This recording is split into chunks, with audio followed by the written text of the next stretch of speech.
안녕하세요. 이제 명절이 코앞에 다가오긴 다가왔나 봐요. 오늘 아침에도 제가 TV를 보는데 명절 증후군 명절에 관한 그런 주제를 가지고 패널 분들이 여럿이 나와서 이야기를 나누는 것을 봤는데 그중에서 제가 아주 재미있게 본 그런 대목이 있어서 오늘 함께 그 이야기를 좀 나눠보려고 해요. 아마 이런 이야기들은 누구나 다 며느리 입장이라면 누구나 다 공감하리라고 생각하는데 명절이 되면 얄미운 사람, 베스트 5 전부 다 시댁과 관련된 그런 사람이에요. 남편을 비롯해서 시댁과 관련된 인물들이 명절이 되면 가장 얄미운 사람 베스트 5에 들어 있습니다. 지금은 좀 시대가 달라졌기 때문에 아주 그 옛날 그 시대하고 옛 어른들이 그 명절을 지내던 그 시절하고는 좀 많이 달라졌다고는 하지만 그래도 아직은 우리 그 명절 문화가 친정보다는 시댁을 이제 중심으로 이렇게 이루어지다 보니까 제사 음식도 준비해야 되고 먼 거리 오고 가면서 또 차에 시달리고 비용 문제하며 그리고 오랜만에 또 만난 시댁 가족들 하고 여러 이제 가족들을 이제 만나면서 또 부딪히는 그런 또 크고 작은 또 갈등 이런 것들이 있게 마련인데 아마 그런 것들로 인해서 명절이 되면 부부들이 더 많은 그런 스트레스를 이렇게 체감하지 않나 싶어요. 어쨌든 오늘 제가 TV를 보면서 굉장히 좀 재미있게 봤는데 재미있다기보다 어쨌든 공감을 하면서 본 이제 부분이에요. 그래서 여러 가지 그 명절에 관한 이야기를 이제 나눴지만 여기에서 명절에 얄미운 사람 베스트 5를 가지고 이야기를 좀 해보면은 많은 분들이 좀 고개를 끄덕끄덕 하지 않으실까, 공감하지 않으실까, 그런 생각이 들어서 한번 오늘 그 이야기를 좀 나눠보려고 해요. 명절에 얄미운 사람 베스트 5. 1번. 간신히 붙여놓은 부침개를 와서 날름날름 집어먹는 남편. 남편이 1순위로 들어갔습니다. 남편이 얄밉다고 말하는 사람들 많이 있으시더라고요. 몇 시간을 힘들게 이제 달려서 시댁에 갔는데 쉬지도 못하고 바로 이제 팔고도 붙이고 일을 해야 되잖아요. 그 여자 며느리들은 그게 아마 며느리의 숙명인지도 모르겠습니다. 어쨌든 가서 쉬지도 못하고 열심히 일하면서 전을 붙여 놓으면 와서 도와주지는 못하고 붙여 놓는 대로 와서 족족 집어먹는 사람, 남편이 가장 얄밉다고 그러네요. 여러분의 남편은 어떻습니까? 전을 붙여 놓으면 음식을 해 놓으면 도와주지 않고 와서 날름날름 집어먹는 남편입니까? 아니면 옆에 와서 같이 전 붙이는 것도 도와주고 일하는 것도 도와주는 그런 착한 남편입니까? 아무튼 1위는 전을 붙여 놓으면 와서 날름날름 집어먹는 남편이 1위. 그리고 2위는 며느리는 일 시키고 딸은 쉬라고 하는 시어머니가 나왔습니다. 이 부분은 또 많은 분들이 이야기하기도 하죠. 이야기를 하기도 하고 듣기도 하고 아마 이 세상에 며느리들이면 또 시어머니들이면 다 고개를 끄덕끄덕 할 법한 그러한 이야기예요. 그런데 이렇게 돌이켜보면 시어머니도 인간이잖아요. 인간이니까 며느리보다는 딸에 대한 그런 애틋한 마음이 아무래도 더 있지 않을까요?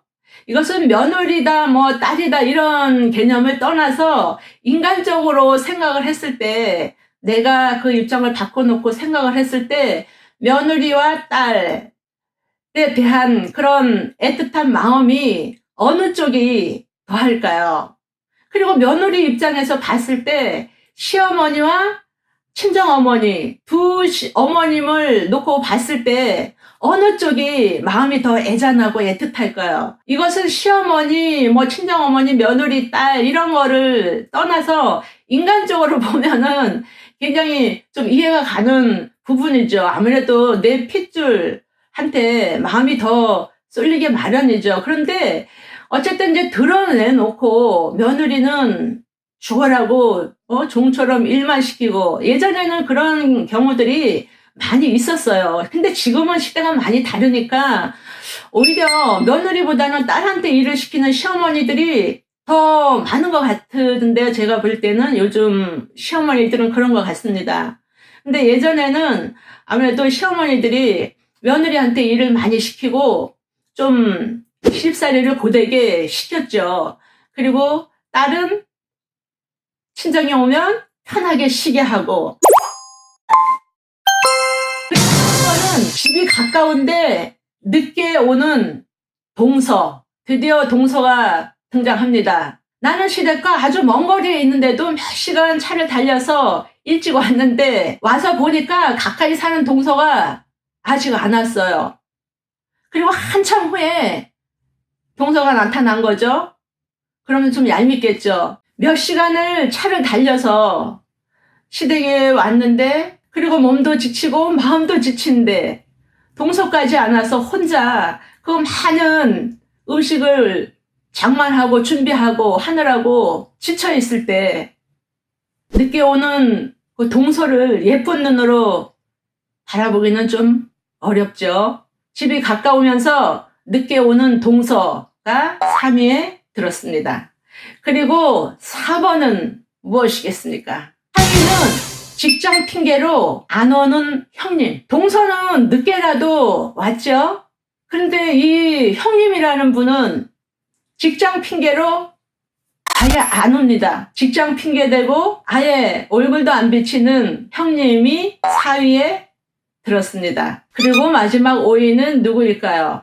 저도 뭐 남편이나 시어머니나 동서나 형님이 명절에 얄미운 사람 그 베스트 안에 들어간 것은 이해가 가는데 요 부분은 조금 이해가 좀 안 갔는데, 곰곰이 생각해 보니까 그렇기도 하겠구나 그런 생각도 들었어요. 이 사람이 등장한다는 거는 지금까지 뭐 명절이 되면 시어머니가 믿고 신우가 믿고 뭐 다 미워요, 시댁 사람들은. 그런데 이 사람이 밉다고 하는 거는 제가 처음 들어본 건데, 아무튼 오늘 나온 방송에서는 이 사람이 들어가더라고요. 오지 말라고, 그렇게 오지 말라고 했는데 굳이 와가지고는 식용유를 엎어버리는 어린 조카. 일하기도 바쁜데 이렇게 와가지고 왔다 갔다 하면서 일하는데 방에 놓고 저지리하고 그러는 조카들이 있잖아요. 그냥 들어보니까 그렇기도 하겠구나 그런 생각이 들더라고요. 조카가 드디어 이 얄미운 사람 베스트 안에 등극을 했습니다. 친정 조카죠. 보면은 남편, 시어머니, 동서, 형님, 조카 모두가 시댁 가족입니다. 이제 명절이 다가오니까 뭐 신문에서도 그렇고 TV에서도 그렇고 또 우리 서로 뭐 가족들끼리나 아니면 주변 지인들끼리 만나면서 뭐 이렇게 머리를 긁고 머리를 흔들흔들하고 이런 분들이 제법 많이 계세요. 제일 그 명절이 되면 힘든 게 먼 거리를 오고 가야 되는 거, 그게 제일 힘든 것 같아요. 그거는 뭐 누구나 다 공감을 하실 거고요. 그리고 또 두 번째는 뭐 사는 게 다 어렵잖아요. 그런데 추석보다는 아무래도 구정은 또 이렇게 절값이 또 나가야 된다는 그런, 또 경제적으로 또 어려운데 거기에다가 이제 세뱃돈까지 준비해야 되고 오고 가는데 또 쓰는 비용이 또 만만치가 않잖아요.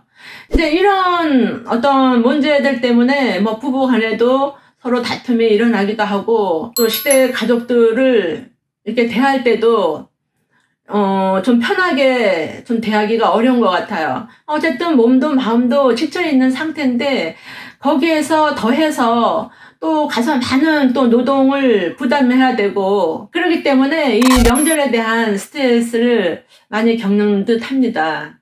그리고 뭐 아직 명절이 오지 않았는데도 명절 증후군이 이미 와서 뭐 소화가 안 된다느니 뭐 머리가 아프다느니 이러한 벌써 증상들을 호소하고 있는 분들도 옆에서 봤습니다. 명절은 좀 즐거운 명절이 되었으면 좋겠는데, 아직까지는 우리나라 그 명절 문화가, 그 제사 문화가 아직 그 자리하고 있기 때문에 제사 준비하고 하는데 좀 며느리들이 과도한 스트레스를 받지 않나.